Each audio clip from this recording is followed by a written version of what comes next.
অভিযোগের ভিত্তিতে লালমনিরহাট সদরে 250 শয্যা বিশিষ্ট অভিযান। নানান অভিযোগের ভিত্তিতে লালমনিরহাট সদরে 250 শয্যা বিশিষ্ট অভিযান চালিয়েছে দুর্নীতি দমন কমিশন। দুপুর থেকে দুদক সমন্বিত জেলা কার্যালয় কুড়িগ্রাম উপসহকারী পরিচালক মিজানুর রহমানের নেতৃত্বে এই অভিযান পরিচালনা করা হয়। লালমনিরহাট প্রতিনিধি একরামুল হক একরাম আইটিভি বাংলাকে জানিয়েছেন, অভিযানকালে ওষুধ সরবরাহ, চিকিৎসা সেবার নানা দিক, জনবল নিয়োগ সহ বিভিন্ন বিষয়ে তথ্য যাচাই করে অভিযানিক দল। এই সময় বেশিরভাগ হাসপাতালের অনিয়ম সত্যতা পায়। এছাড়া হাসপাতালটিতে খাবার সরবরাহে অনিয়ম সহ নানা অব্যবস্থাপনা সত্যতা পেয়েছে দুদক।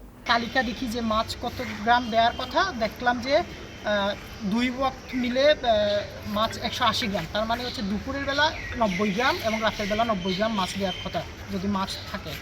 তো আমরা মাছ পরিমাপ করি, আবাসিক মেডিকেল অফিসার মহোদয়, দুদক টিম সহ রান্নাঘরে যারা ছিল তারা উপস্থিত ছিলেন, সবার উপস্থিতিতে আমরা মাছটা পরিমাপ করি। তো সেখানে দেখা যায় 90 গ্রামের স্থলে 30 গ্রাম, 40 গ্রাম এবং সর্বোচ্চ আমরা 50 গ্রাম পেয়েছি। হাসপাতালের তত্ত্বাবধায়ক ডাক্তার মোহাম্মদ আব্দুল মোকাদ্দেম, আবাসিক মেডিকেল অফিসার ডাক্তার সামিরা বেগমের সঙ্গে কথা বলেন টিমের সদস্যরা।